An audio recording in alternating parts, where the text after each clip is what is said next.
Okay, a game where we have 5 minutes instead of the 3. The 3-minute games tend to be. Just gonna put on my mic. Sorry. Hopefully that's slightly better. The 3-minute games, you know, it's too much stress about the clock at times. So that's. Hope we can explain things a little bit better. C6. Okay, I'm gonna play C4 here. He plays bishop f5 and e6. In which case I'll go for this ending. Okay. Let's go here immediately. Should transpose to the same thing. I think this is a. Well, I think it's a pretty good ending for white, but I think the main thing is to know what to do.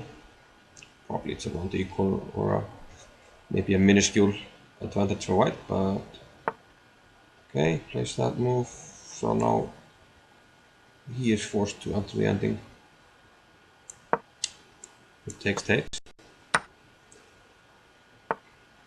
And by minuscule advantage, I mean, you know, how we assess the position. And okay, 92 first. I don't, well, let's see. If you also give up the bishop here, then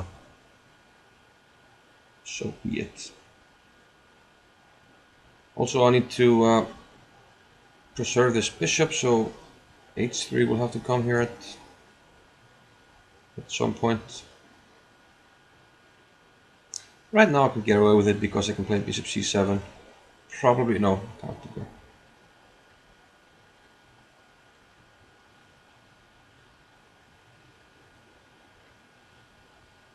It's taking a lot of time here. Okay, like I said, I mean, it's not as stressful the time situation as in 3-minute games, but it's still a factor. So you can't really you can't dig yourself in too much of a hole. Which you might be doing now. It's becoming 40 seconds. Okay, now you press that move. Me. G7, rook c8, bishop back, takes, a6. Yeah, it's a small issue actually. I should have played h3. b4 was not the best move I could have made.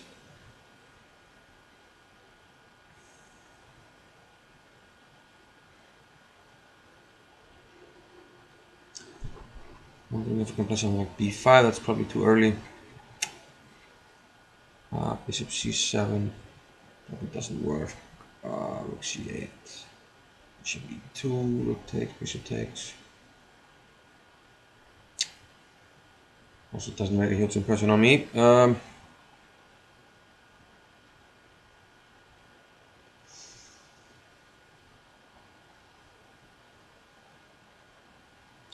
I actually messed up here a little bit.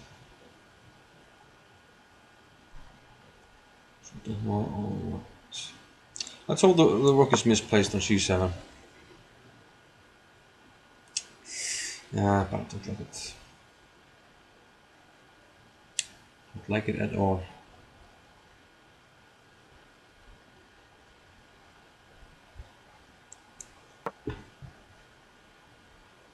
Yeah, okay. So, I mean,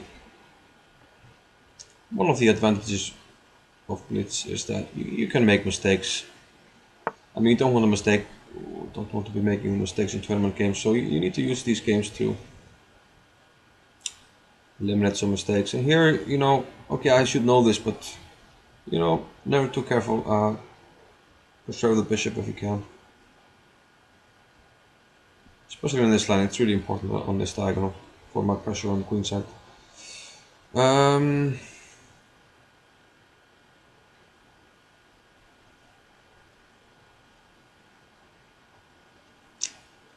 This is ridiculous. Okay. I don't like how I'm playing it, to be perfectly honest with you. Not like it.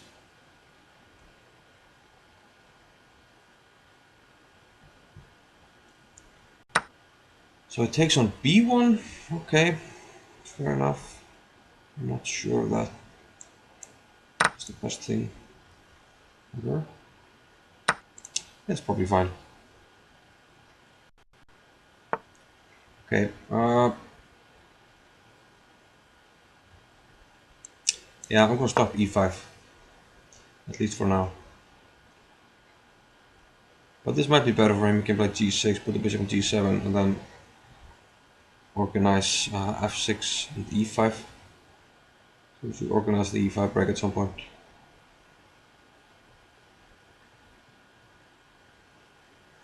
Meanwhile, yeah.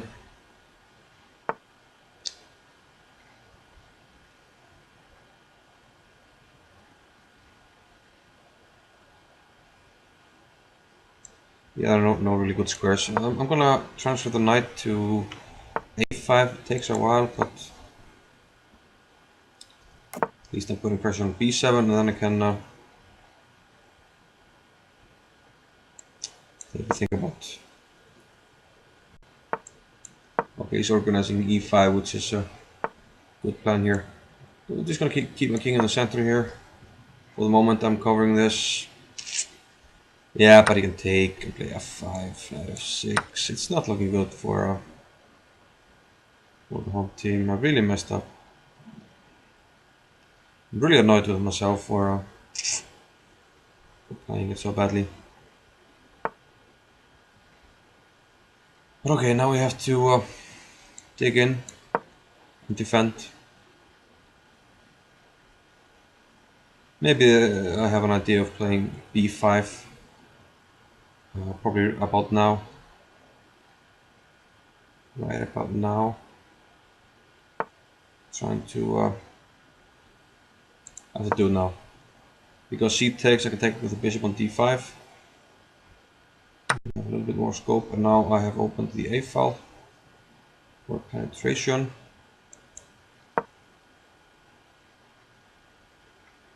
Okay, wants to come into this square. I can't allow this, so yeah. Okay, but he's not really threatening anything, to just put the king on c2 and hope. Because if I go to d3, there's knight f2 check. So I can get two pieces on this pawn, but probably it's not enough. When I fix my king, I mean my rook, let's do this. Maybe it's good for me to exchange one pair of rooks, then it's easier for me to get some pressure.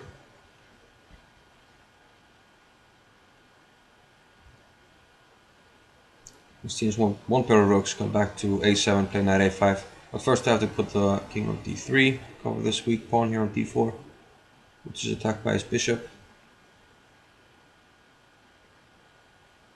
And it seems a little bit like he's running out of fuel in his counterplay. Maybe h4 was a good move for me there. Okay, he plays knight there. Where's this knight going really? Yeah, attack his pawn. Rook e7. Let's actually I'm doing a lot of improving his pieces for him here, but let's go here.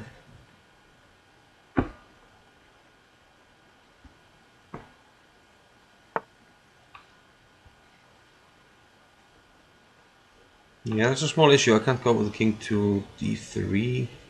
So knight a5, he takes here. I can go here.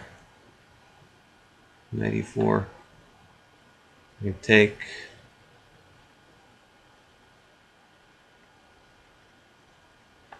I can also think about. Okay, he has a jack here right now, so for the moment I have to pull back.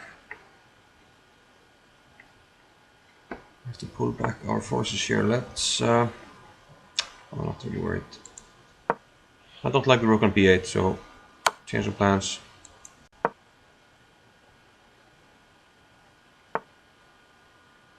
Maybe I should exchange the rooks. And I can come here. Now the. Okay, let's take it. It's Last chance. Now the b7 pawn is falling. Oh, we might have a fortress though. I didn't really think about that. We have to be quick here. Ooh, ooh. Don't stop. That was a bad move by me, but okay, I have to win on time, which is really unfortunate because this was an interesting game. But oh, he hung a piece there, which is quite nice for me.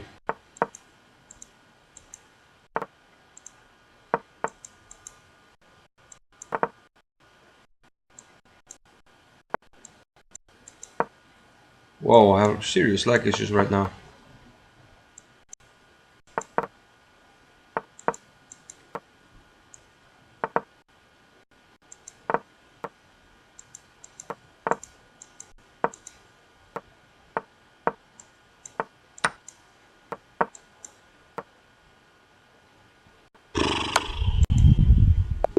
Yeah, I had some lag issues, unfortunately. Yeah.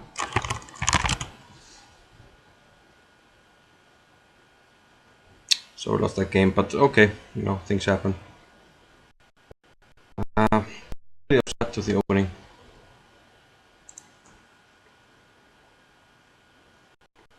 Like really upset. Let's have a look. So I actually think this is quite a safe line for white where he can fight. At least against weaker players. And, okay, in you know these fast time control splits I have had some success also against very strong players. So I think h3 might be necessary here. Because this bishop is so important here on the diagonal. And why is it important? Because it takes away the b8 and c7 squares from the rook or some other black piece to prevent these to protect these pawns. And then I have a really easy plan of just go knight d2, play pawn to b4, and the knight relocates to b3, and it goes to a5, and we have pressure here.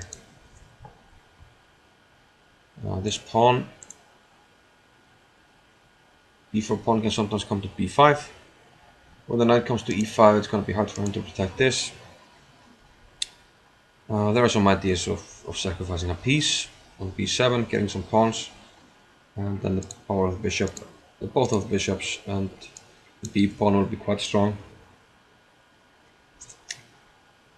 But yeah, I made a strategical mistake here not playing h3, so knight h5. Good move. Now I can't keep it. Okay, I mean, I can always go like this, but now I don't have the bishop here, so if yeah, the difference though, okay, he can actually, yeah, he'll play here. I can't really go b5 because he can take on b1 first. Probably. I keep seeing things here. Yeah, maybe I can take here, and usually we can take on with the bishop because this is pinned, but now I can force the issue here maybe with this one. But this might be good for white still. Take here with jack and then king rook takes. And this might be fine for white. Easy plan of b4, b5, pressure on this pawn. And the pawns are playing against this, so maybe this was okay as well. So maybe I should have just gone bishop g3. So yeah, one pattern followed another. Shot the knight h5, bishop g3. Instead, I went bishop c7, and I'm losing time because usually you want to place the rook there. Thought I found some idea here of the rook being misplaced on c7, but that's just not accurate. It's fine on c7 for the time being. Protecting this pawn, and at some point when it breaks with e5, the rook is ready to double on the e file or the f file. You know, whichever one would be opened. So I think I might even prefer black here. So okay, I went along with this plan, but I managed to neutralize him quite decently here. I think rook e8, maybe just f5 immediately. Play knight to f6 and then to e4. jump with this knight. It's a nice square, and yeah, if I have to take it, then this bishop will be really dangerous because it can attack all my pawns.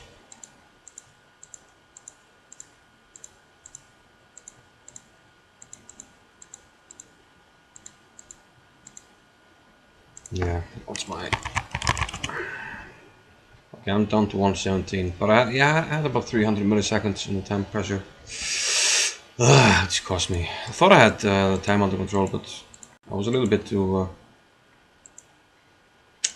slow. I thought I would just flag him easily, but fortunately that didn't happen. The end game. Okay, I was just trying to put pressure on this pawn. And let's see whether knight was enough to... Yeah, now he was threatening maybe rook e3. Okay, it's not a huge threat, but I prevented it. My king stands nicely here. But before, when he had the knight on f2, it was slightly tricky. Like here. Okay, he has to protect the pawn, but after this move, then, you know, rook e3 at some point might be annoying. Yeah, here, yeah, now he's threatening with check, so I have to go to king to d2. Stop him from checking me here. And I couldn't really find a good way to protect the pawn here. I need to protect the pawn so I can move the knight. This is being attacked. So if I go to c3, he can check here, or check with the rook like we said, which is even better. And the knight is covering this square for the king, so... I think he actually blundered when he allowed me to go to d3 without, yeah, here. Because now I can win the pawn on b7. Maybe you should go for the counterplay, maybe even...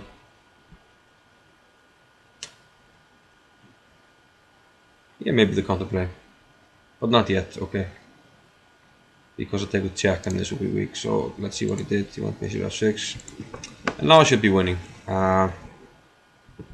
Maybe even take with a knight, keep the rooks on. Well, that's a dangerous pin. I was thinking, I would have checks.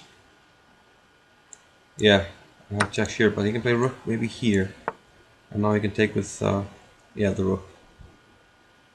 So now I have a annoying pin that I made by myself. So I have to take with the rook. Rook takes, knight takes. And yeah, my main problem here is my king can't really penetrate. So even though I did I win a pawn? No, I didn't win a pawn. Won it later. I thought I was up a pawn. Yeah, but okay. Yeah, it's just equal here.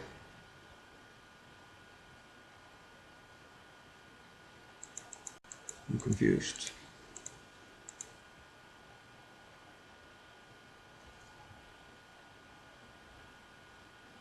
Yeah, okay, I played b5. I played a pawn sacrifice. I completely forgot that. So I only equal the pawns. Yeah, this was confusing me during the game. I thought I was up a pawn, so I should be winning, but actually I just equalized the pawns.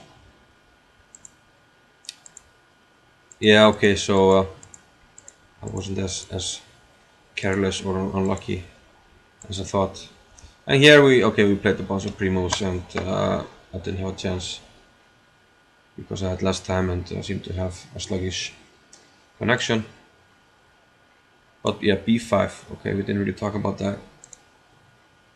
Yeah, sacrifice the pawn here because I thought I was just better. I needed to get some play on the queen side. Otherwise, he's just gonna play knight e4 and, you know, break at some point with g5 and he will have a better position. So I thought I'll do this. If he takes with this one, then this falls. But if he takes with the a pawn, at least I have the a file for pressure. Yeah, yeah, but bad game. But the whole game was really irrelevant because the key mistake was not playing h3. Which is a really good point. If you play these positions, you have to be aware of this. And I was, but I just played my move too quickly in the opening. That was a mistake. So I hope that was helpful to you. I'm running out of voices here. I don't know. I'm talking to myself now. Okay, let's end this before I go totally insane. So thanks for watching. Bye bye.